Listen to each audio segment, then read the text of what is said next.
All right, so you had the Proud Boys on September 26th, I believe, a couple days ago, where they were doing this big rally thing in Portland, and needless to say, I will be honest. There were these leaked chat messages of a lot of people who were organizing this event, and they were talking about killing people, and that was a little freaky. So from what I understood, from what I understand, and again I could be wrong here. There's always the chance that I don't have all the information. There's always the chance that I'm missing certain things or something happened that I'm unaware of. That's always possible. I do not have any direct contacts on the ground here. I mean, I do have contacts, but I don't have anyone that like I talk to on like a daily basis that could scoop me, you know. So it's like I don't really know what's going on. I'm just going off of things that I'm seeing on media and on the news. And so they had this Proud Boys rally in I think it was Delta Park in Portland, and I'm gonna drink some coffee here. And I just want to say that um I like Ford Fisher's Twitter account. Um he goes to a lot of these protests and like gives very good documentation, gives like very good captioning, descriptions, and photos of things that's going on. So I highly recommend to watch out for this guy and follow him. If this is something that you like. But yeah, so I just want to preface this with saying that I have been to Proud Boys stuff.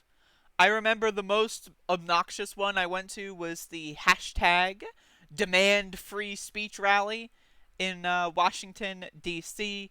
last year. That was last 4th of July weekend before the corona, the Chinese flu, before it ravaged everything.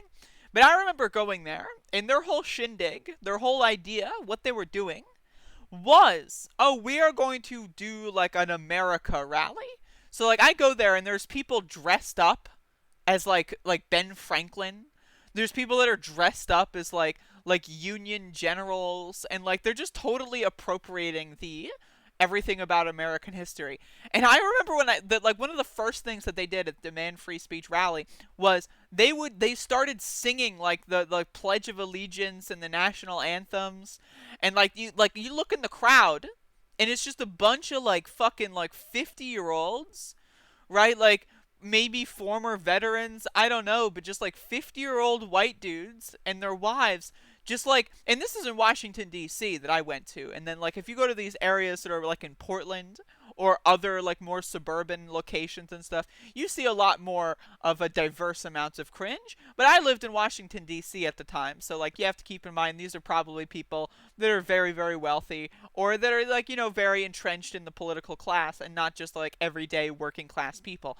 But they were like, they had their hands on their hearts and they were crying, singing the national anthem.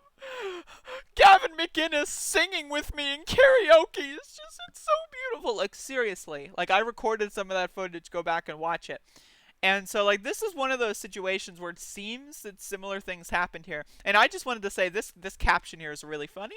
A much smaller turnout than expected yesterday at Delta Park. City and state officials were bracing for clashing protests, but everybody largely kept to themselves during these afternoon rallies, which is amazing, by the way, because oftentimes Proud Boys, Patriot Prayer, and all these buggers is they will do these rallies, and then afterward is when they start perusing the streets to violently assault people, right? So like this is something you got to be very careful of.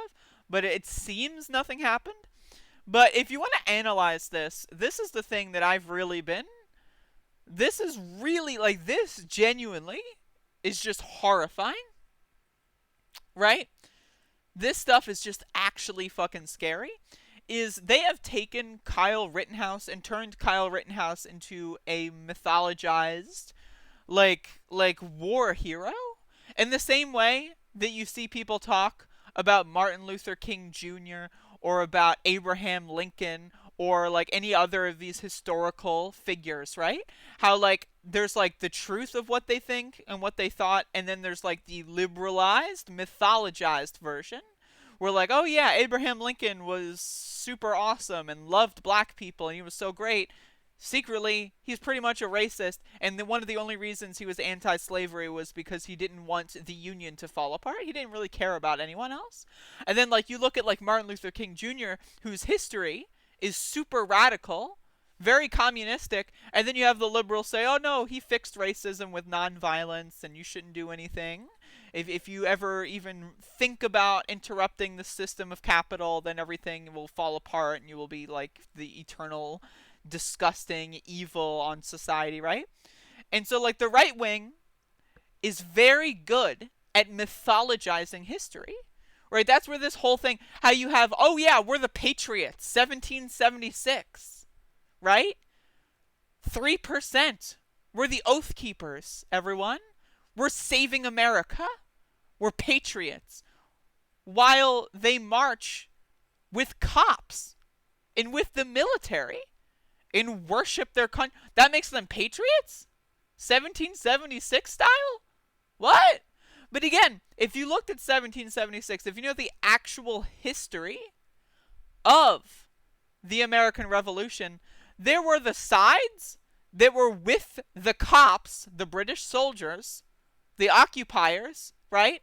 Those were called loyalists. And then you had the people that burned down, or rather tore down, statues of King George, melted them down into bullets, and then used those bullets to shoot and kill the police with.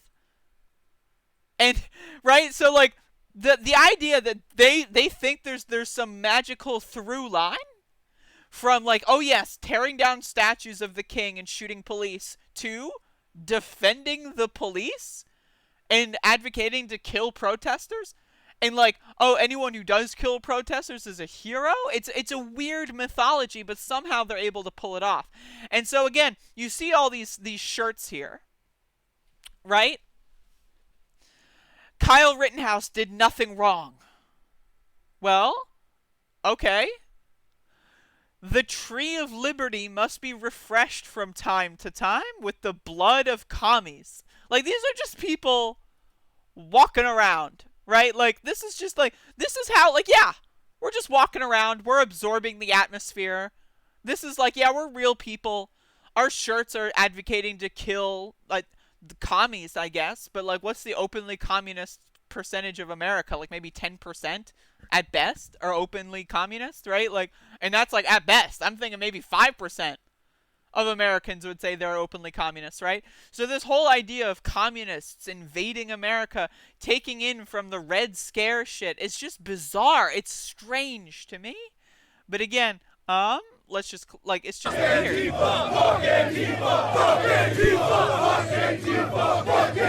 Like, that's weird.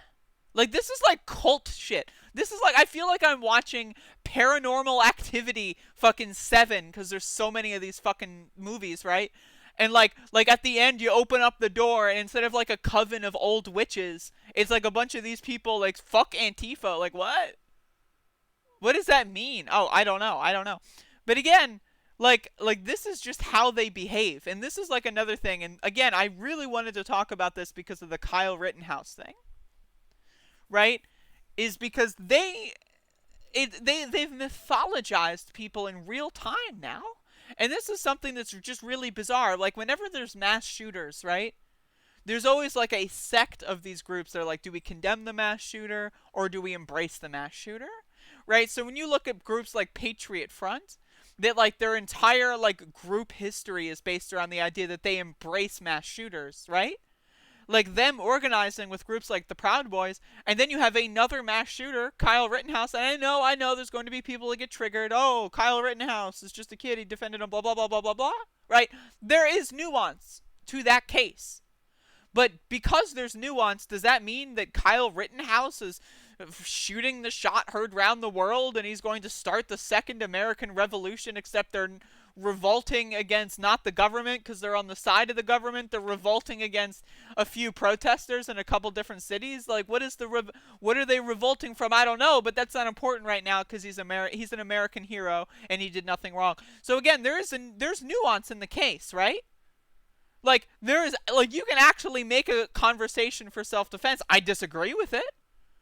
But at least it's in the realm of like, okay, I can see why you think that. Here's why you're wrong. Whereas this whole idea that Kyle Rittenhouse is like an American hero who's like being printed on T-shirts, and now you see mainstream public politicians say that Kyle Rittenhouse is a hero and he did nothing wrong.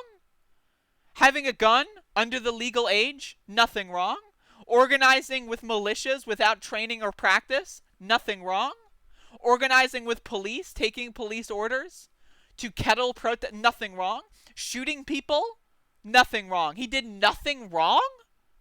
What? He did nothing wrong. But that's their mythology. That's how they mythologize him. Is, oh, he's defending himself against tyranny, except the tyranny is not the police, right? The tyranny is a couple people that are angry because their friends and family keep getting killed. The tyranny is not a king oppressing people with taxes. That's not tyranny. It's a couple of peasants who are actually kind of pissed off because their life isn't going so well. That's the tyranny. But again, they don't, like, their market here is not based on whether or not, like, it's factual and logical. Their market is like, oh, someone on Facebook, a fucking 60-year-old woman on Facebook was like, I like America. What's going on? Kyle Rittenhouse, America? Well, it must be true. I saw it on Facebook. Like, that's their fucking, that's what their strategy is. And it's working with boomers. Like, again, I know boomers in my family. They, like, are just, like, having normal conversation with me, and then they hear, oh, did you hear this thing that Soros did? And I'm, like, asking them, it's like, what? Soros? What? This thing that Soros did? What is Soros? What is he doing? But apparently Soros, right, having like $6 billion or whatever, he's apparently the evil mastermind behind the entire world and secretly funding all of Antifa. Yet Elon Musk, who has like, what, $70 billion, openly saying, yeah, the coup in Bolivia, that's awesome. That's fine. There's nothing wrong there. Someone with considerably more wealth talking about toppling world governments, that's cool. But George Soros, like, funding Act Blue or something?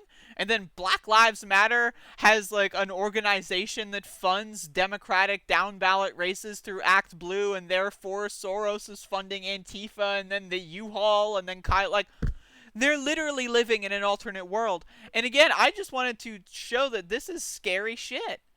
This is really, really scary stuff. And again, the whole idea of Kyle Rittenhouse being an American hero based in mythology and them being able to mythologize people like this in real time now because they live in this alternate world. And that's what this has been building up to. This is why you have things like the Christchurch massacre in 2019, is because these people are living and they're trying to create an alternate version of history. And because they've been trying to create this alternate version of history for so many years, they're able now, because they've got precedent, they've got like actual history in their own world, they're able to now bring people into their mythology in real time and have mainstream Republican politicians promote them. And it's bizarre. It's weird. And so again, thankfully things did not seem to get out of control. And I was under the impression that they might be. I mean, whenever you have Proud Boys and anti-fascists in a similar situation, things could get bad. But fortunately, things did not get that bad. But what we have to talk about here is, again, the idea that these people are fighting for America, right? And like they're not. Kyle's life matters. Like, if you want to do that with this dude, sure, it kind of makes sense, I guess, right? Because he's dead. But Kyle's life matters? What? Like, these people are just freak shows. Like, they're freaks. And, like, I'm not really going to listen to any of their interviews, right? They're just freaks. But you have to understand that these people are out there. And, like, your grandma, right? Your mother might be on Facebook a little too much, and they give them a 2 weeks worth of not monitoring their fucking internet habits, and they'll turn into this. Because I've seen it happen with people in my family. It's like they're relatively normal and stable people 6 months later because they have a Facebook account and they don't hate Trump, so they're like somewhat Trump sympathetic. 6 months later, Soros is funding Antifa wildfires. Antifa are the real tyranny. Antifa is as bad as kings. And we're patriots even though we're fighting on behalf of the government, and this and that. It's just weird. And yet they say it all because they never think about anything. And that this is what happens when you have the people that never think about anything showing up and congregating. It's a LARP fest. If you want to ask these guys how communism works or what is communism, would they be able to answer that? I don't think so. I really don't.